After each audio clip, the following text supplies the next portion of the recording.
When you look at a promotional poster for a show about a handsome guy who can magically talk to cats, you were probably expecting like pure, unadulterated fluff. Right, yeah. It looks like the ultimate low-stakes comfort watch. I mean, even the marketing aesthetic is universally described as buttery and warm. Exactly. Just a cotton candy TV experience. You Yeah. sit back, you look at the cute animals, and you just turn your brain off. Totally. But then you actually start watching the 2026 hit, Cat for Cash. And for a little context, this is a 10-episode series from GMMTV. Which is this massive Thai production powerhouse. Right, and it sits squarely in the BL genre, that's boys love, which traditionally focuses on male-male romance. And usually these shows lean pretty heavily into those, swoon-worthy romantic tropes. They do, but Cat for Cash pulls a massive bait and switch. That fluffy cotton candy exterior is actually hiding a masterclass in the psychology of complicated grief, avoidant attachment, and, well, the incredibly painful transition from transactional relationships to an unconditional found family. It really does sneak up on you. It totally does.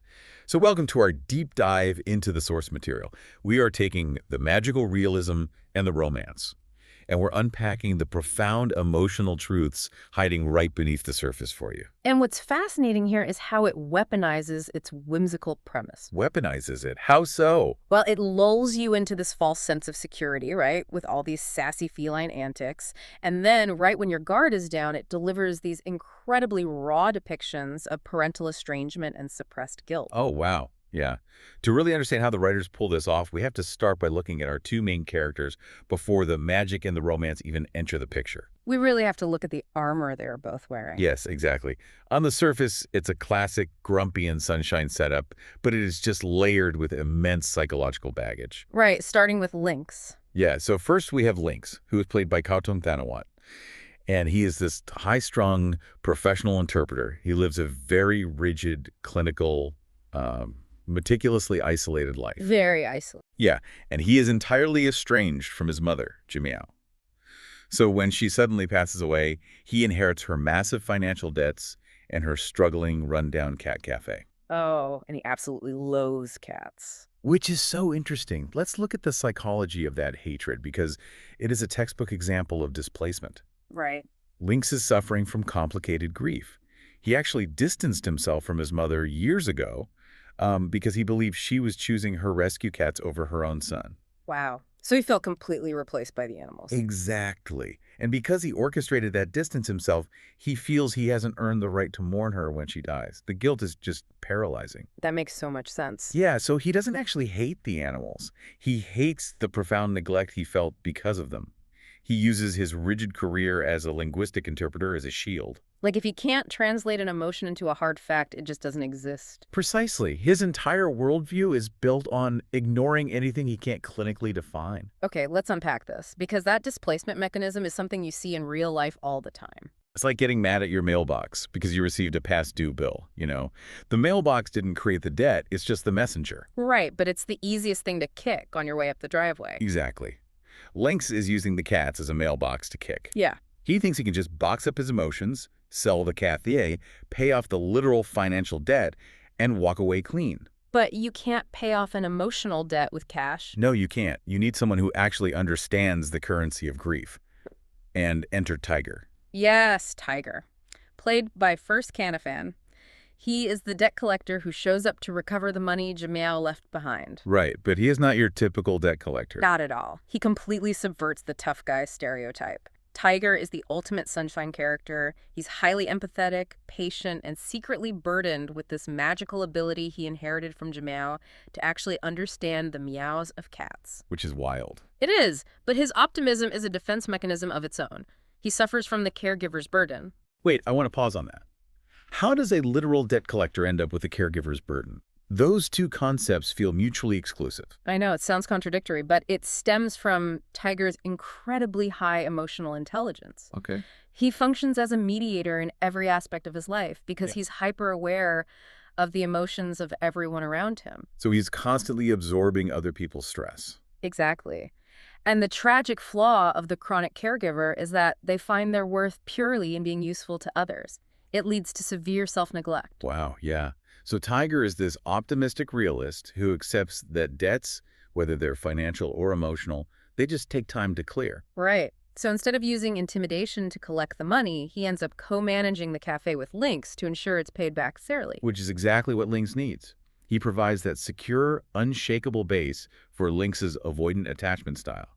Lynx desperately requires that before he can drop his armor. He really does, but the cost to Tiger is completely physical.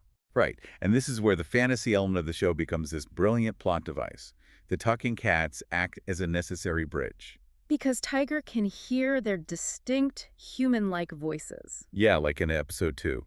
Lynx tries to run this chaotic cat cafe, like a sterile corporate office. He changes the brand of cat food to save a few bats, and the cats literally stage a revolt. Led by Jenny. Right. Yes. Jenny, this incredibly diva-esque PR queen cat, leads a full-blown strike, so Tiger has to step in, use his powers to negotiate with the felines, and secretly guide Lynx on how to manage the situation without revealing the magic. But the massive catch here is that Tiger is severely allergic to cats. Right, he's popping antihistamines and just suffering through physical illness just to help Lynx keep his head above water. Which is so telling. Consider what that physical reaction represents. Tiger is quite literally sacrificing his own physiological health to clean up someone else's mess. It's the ultimate manifestation of his selflessness. Exactly, but it's also a deeply unhealthy trauma response. Well, I have to play devil's advocate here. You read the premise right.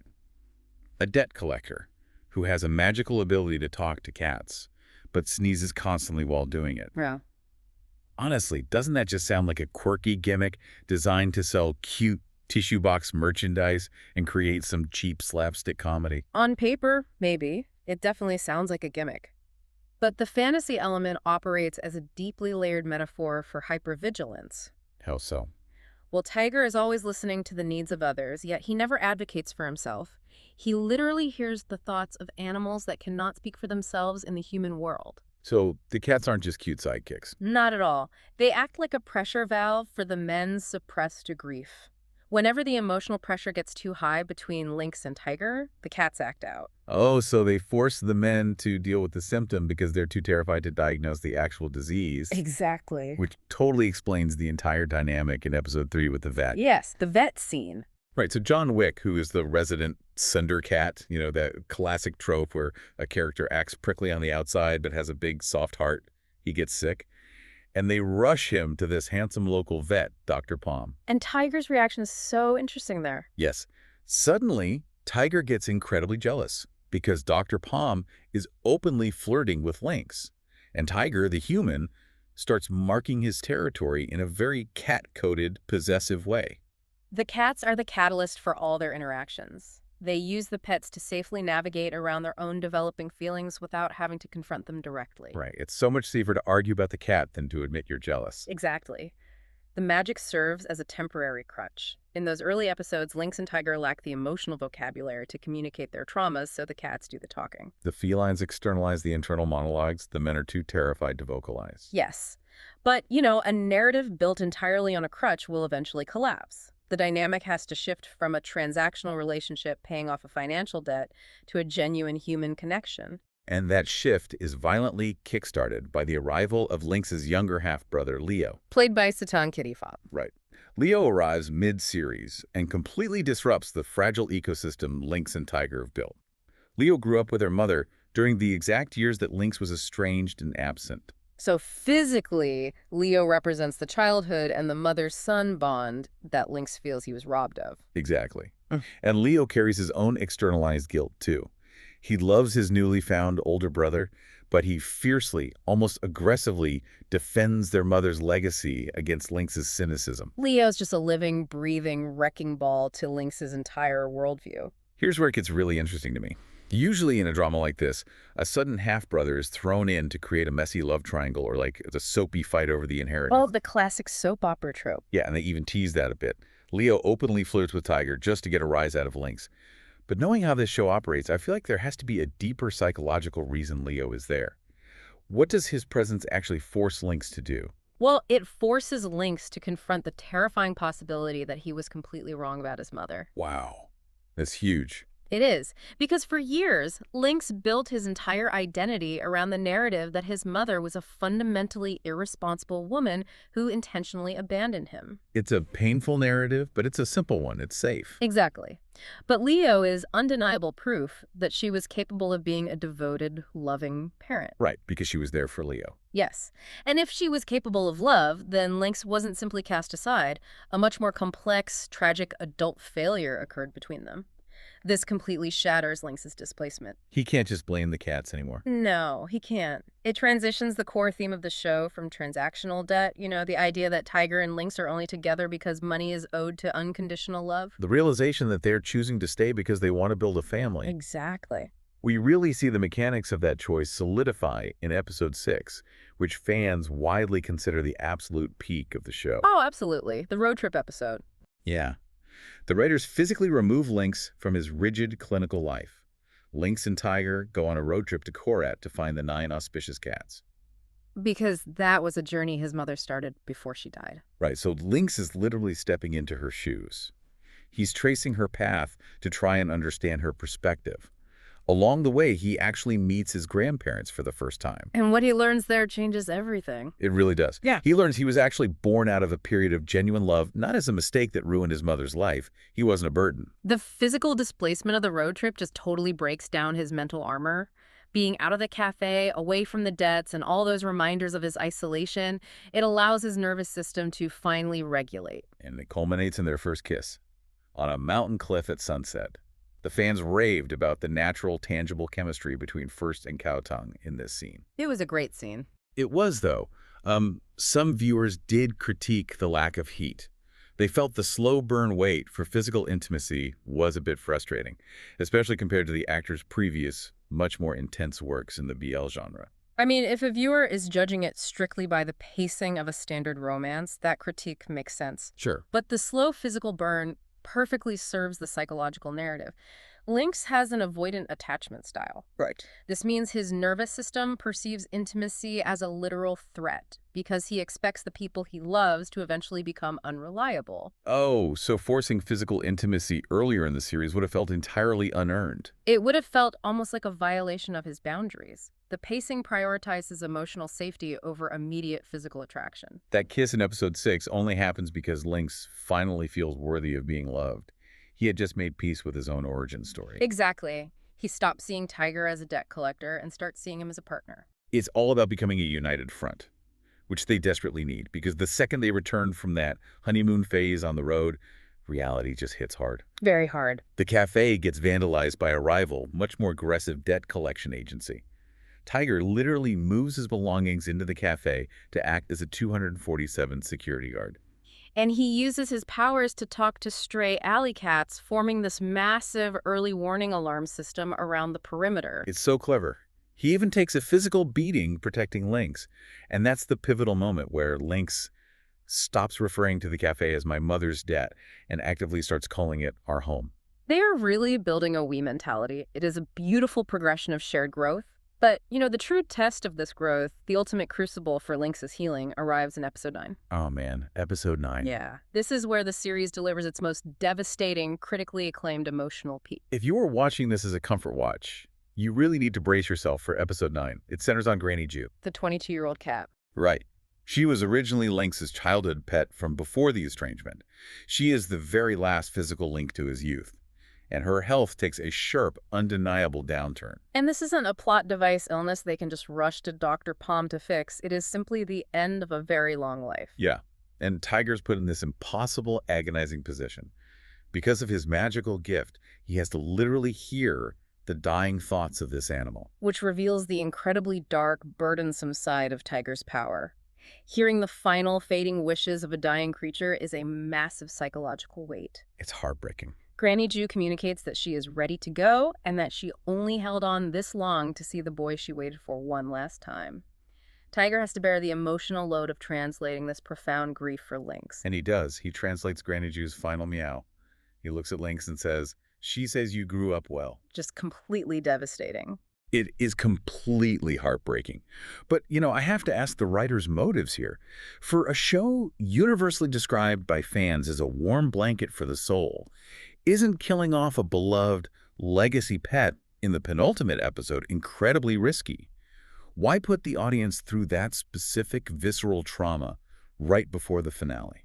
Well, if we connect this to the bigger picture, that trauma is the thematic crux of the entire series. Oh, so Think back to the very first episode.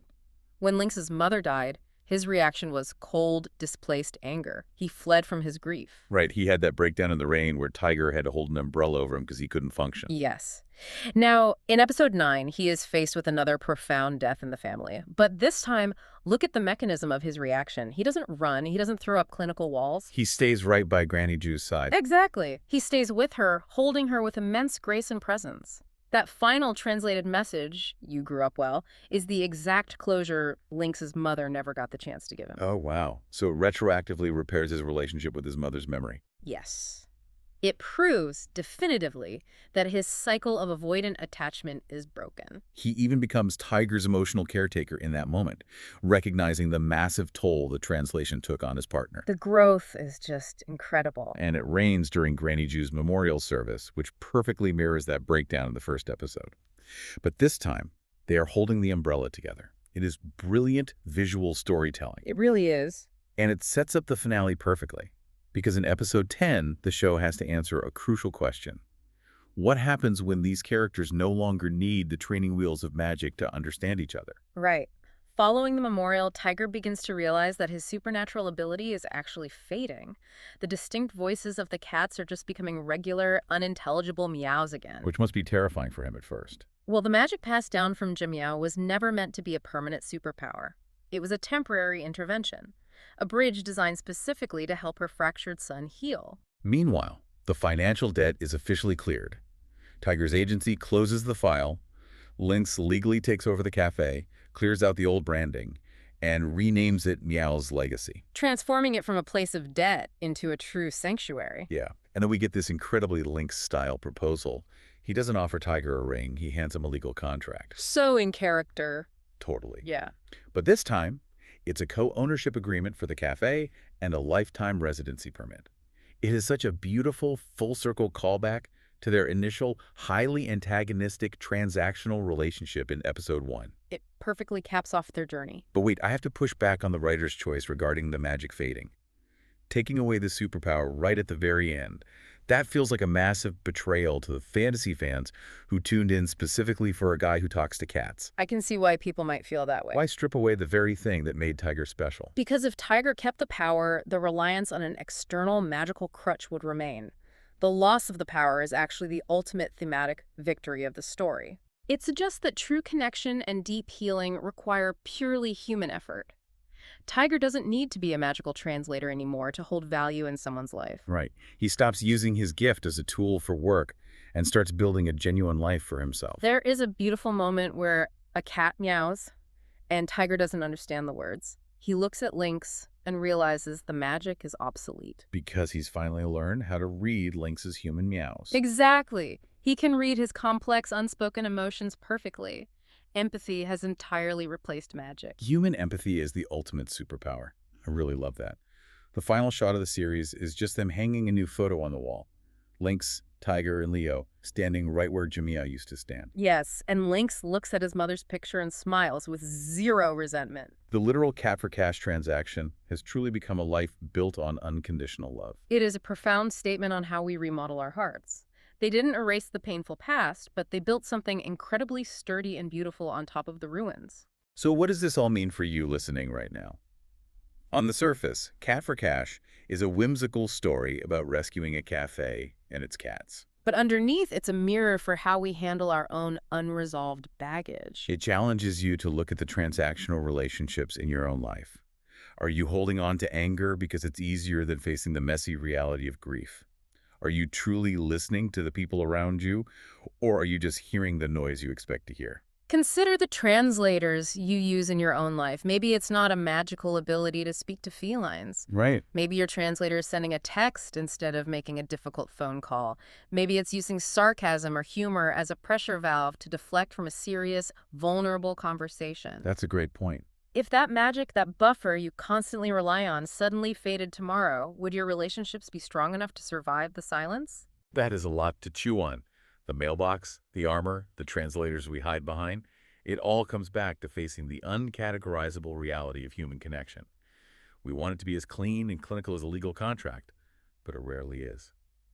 Thank you for joining us in this deep dive into the source material. We hope this uncovered some fascinating new layers for you. Keep exploring, stay curious, and hey, maybe go give your pet a well-deserved hug today. Catch you next time. Thanks so much for watching. If you enjoyed the video, please consider liking, commenting, and subscribing. It really helps the channel grow. See you in the next one.